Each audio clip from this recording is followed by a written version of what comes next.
ഞങ്ങൾ ഫൈനാൻസ് കമ്പനിയിൽ നിന്ന് വരിക ഈ വണ്ടി പിടിച്ചോണ്ട് പോവാൻ.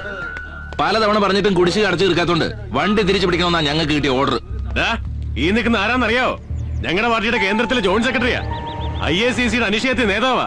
IACC അല്ല, വണ്ടിയുടെ CC അടയ്ക്കേണ്ട കാര്യ. ഒരു വർഷത്തെ കുടിശ്ശിക ബാക്കിണ്ടേ. കുടിശ്ശികയും കുടിപ്പകയും നടുറൂട്ടി ചർച്ച ചെയ്യേണ്ട. അടയ്ക്കാനുള്ളതൊക്കെ കേന്ദ്ര കമ്മിറ്റി കഴിഞ്ഞിട്ട് ഞാനൊന്ന് ആലോചിച്ചിട്ട് അറിയിക്കാം. ഇപ്പൊ വണ്ടി എടുത്ത് മാറ്റണ. കേന്ദ്രത്തില് നമ്മളൊക്കെ ജോയിന്റിലെ കാര്യങ്ങള്, കേരളത്തില് കളി വേറെ സാറേ. പക്ഷെ ഇപ്പൊ വണ്ടി കൊണ്ടേ പോകൂ. നീ എന്നെ രാഷ്ട്രീയം പഠിപ്പിക്ക. കുറച്ച് ഗുണ്ടായുസവും കുതിയാലോട്ടൊക്കെ കളിച്ചിട്ട് തന്നെയാ ഈ കതറൂട്ട് ഞാൻ ഇപ്പോഴും നടക്കുന്നത്. ഉജാല മുക്കി തെച്ച് വടിവാക്കി ഈ കതറുമിട്ട് മഹാത്മാഗാന്ധിയുടെ ക്വാളിറ്റി പറഞ്ഞ് കോളീസിൽ പാഞ്ഞടക്കുന്ന രാഷ്ട്രീയ നേതാവിന്റെ അടവ് നയം ഇവിടുത്തെ നാട്ടുകാർക്ക് നന്നായിട്ട് അറിയാം. പക്ഷേ എടുത്ത വണ്ടിയുടെ അടവ് തിരിച്ചടച്ചില്ലെങ്കിൽ ഞങ്ങള് CC-കാരുടെ അടവ് നയം സാറിനെ അറിയിക്കേണ്ടി വരും. ജോയിന്റ് സെക്രട്ടറി ആണെന്ന് നോക്കൊന്നുമില്ല, അടിച്ച് ജോയിന്റ് ഇളക്കി കളയും ഞാൻ. നീ എന്ത് ചെയ്യുന്നാടാ? ഞങ്ങൾ ഇത്ര അണികളുള്ളപ്പോ ഷൺമുഖ, നീയൊക്കെ സമരത്തിന് സർക്കാർ വണ്ടിയുടെ ടയർ കുത്തിപ്പൊട്ടിച്ച പഴക്കുള്ളൂ. എനിക്ക് വയറ് കുത്തിപ്പൊട്ടിച്ച തഴക്കം. പൊട്ടലുവാരി സമരമാല തീർക്കും ഞാൻ. നീയൊക്കെ അണിയല്ല, നീയൊക്കെ പാർട്ടിയുടെ വെറും ആണിയാ. വേണ്ട വേണ്ട.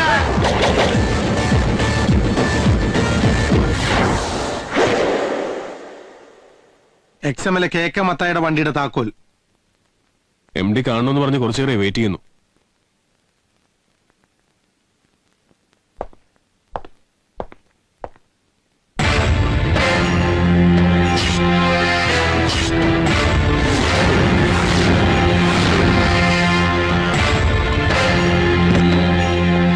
വരണം. ഈ കസേരയിൽ നീ എന്നെ ഒട്ടും പ്രതീക്ഷിച്ചില്ല അല്ലേ? ആരും പ്രതീക്ഷിക്കാത്തടത്ത് പ്രത്യക്ഷപ്പെടുക, അത് ജോസേട്ടന്റെ സ്റ്റൈലാ. 99 ഫൈനാൻസേഴ്സ് ബാധ്യതയടക്കം ഞാനിങ്ങ് ഏറ്റെടുത്തു. ഒപ്പം നിന്നെയും. അങ്ങനെ ഒരു കരാർ നീ ഒപ്പിട്ടിട്ടുണ്ടേ. ഞാൻ അന്നേ നിന്നോട് പറഞ്ഞില്ലേ, പണത്തെക്കാളും കായികബലത്തെക്കാളും എതിരാളിയെ ജയിക്കാൻ വേണ്ടത് ബുദ്ധിയാ. അസലായി, നന്നായി. പക്ഷെ ഇതുകൊണ്ടൊന്നും എന്റെ ജോസേട്ടൻ ജയിച്ചു എന്ന് വിചാരിക്കണ്ട. എന്റെ വിജയങ്ങളുടെ കണക്ക് ഈ നഗരത്തിലെ മണൽത്തരികൾക്ക് വരെ അറിയാം. ഇതെന്റെ തട്ടകവാ. അടങ്ങി ഒതുങ്ങേണ്ട സമയത്ത് ആവേശം കാട്ടിയ അങ്ങ് പരലോകത്ത് ചെല്ലുമ്പോ ഉണ്ടാക്കിയ തന്ത പാഞ്ചിക്ക് പോലും തിരിച്ചറിയാൻ പറ്റാത്ത പോലെയാവും.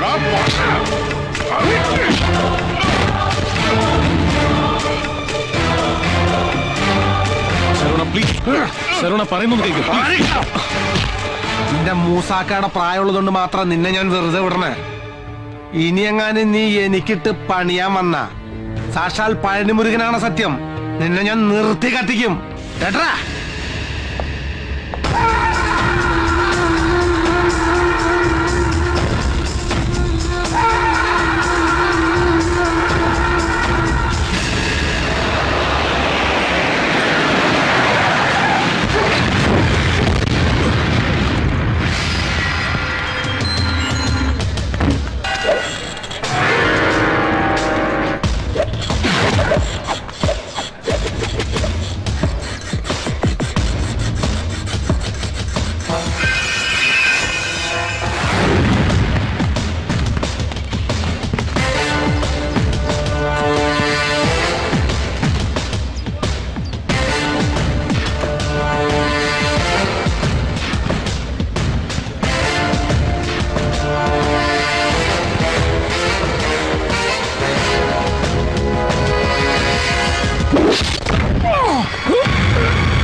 ഒന്ന് റെസ്റ്റ് ചെയ്തതിനു ശേഷം ഡിസ്ചാർജ് ചെയ്യാം. പോലീസ് കംപ്ലൈന്റ് വേണ്ട സാർ. മൂസാക്ക് വിവരം അറിയിക്കട്ടെ? അറിഞ്ഞാൽ ആ പാവാകെ വിഷമിക്കും. വേണ്ട. എന്തിനാ പരാതിയില്ലാന്ന് പറഞ്ഞത്? കഴിഞ്ഞത് കഴിഞ്ഞു. ഇനി പോലീസ് കേസ് കൊണ്ടൊന്നും ഒരു പ്രയോജനമില്ല. അത് പറ്റില്ല. ആരോ മനഃപൂർവ്വം ചതിക്കാൻ വന്നതാ. ആരായാലും കണ്ടുപിടിച്ചേ പറ്റൂ. ആരാ എന്താന്നൊക്കെ അന്വേഷിക്കാൻ പോയല്ലേ പിന്നെ ഞാൻ ആ പഴയ പണി തുടരേണ്ടി വരും. ഇയാള് കുറച്ചു മുമ്പല്ലേ പറഞ്ഞേ എല്ലാം ഉപേക്ഷിക്കാൻ. സ്വന്തം നിലനിൽപ്പിന് അത്യാവശ്യം അടിയിടിയൊക്കെ ആവാം. അടിച്ചവനെ തിരിച്ചടിക്കണം. സ്വന്തം നിലനിൽപ്പിന് അത്യാവശ്യം അടിയിടണം.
നമസ്കാരം. നമസ്കാരം നമസ്കാരം. എന്താ വൈകിയത്? നമ്മുടെ ജില്ലാ സെക്രട്ടറിയും കൂടെ വരുമെന്ന് പറഞ്ഞ് വെയിറ്റ് ചെയ്യുമ്പോൾ അങ്ങനെ ഫോൺ ചെയ്ത് പറയുന്നു ഒരു അർജന്റ് മീറ്റിംഗ് ഉണ്ടെന്ന്. അപ്പൊ വരില്ലേ? വരും കുറച്ച് ലേറ്റ് ആവുമെന്ന് പറയുന്നു.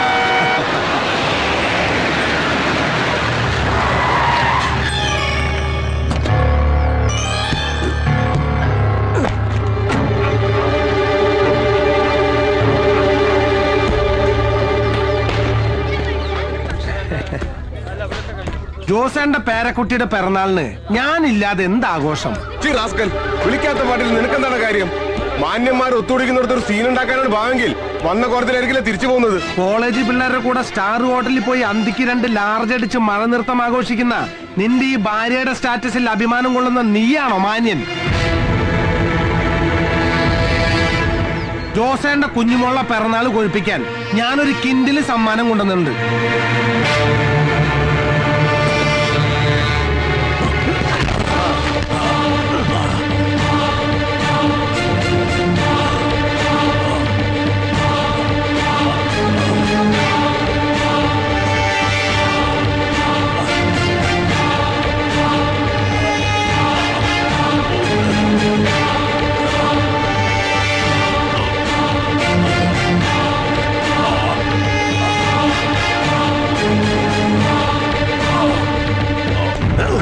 കൊടുക്കണ ജോസേണ്ണ ഒരു സമ്മാനം.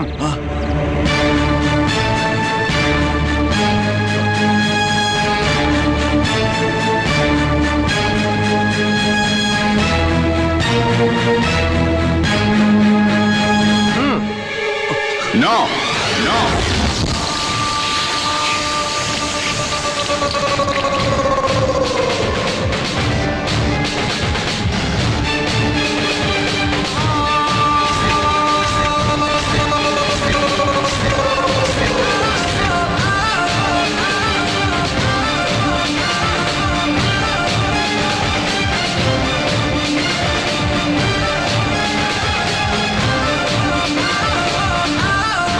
അപ്പന്റെ നേരെ കൈ ഉയർത്താൻ മാത്രം നീ വളർന്നിട്ടില്ലടാ.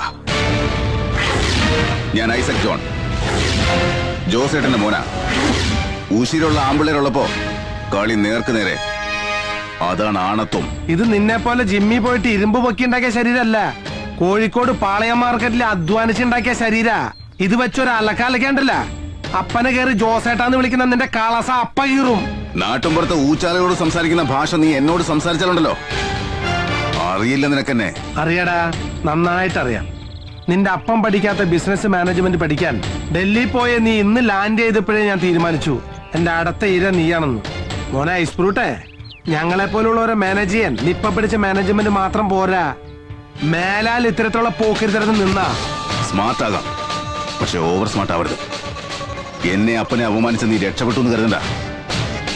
നിന്റെ അന്ത്യം വരെ നിഴല് പോലെ ഞാനുണ്ടാവും. സൂക്ഷിച്ചു.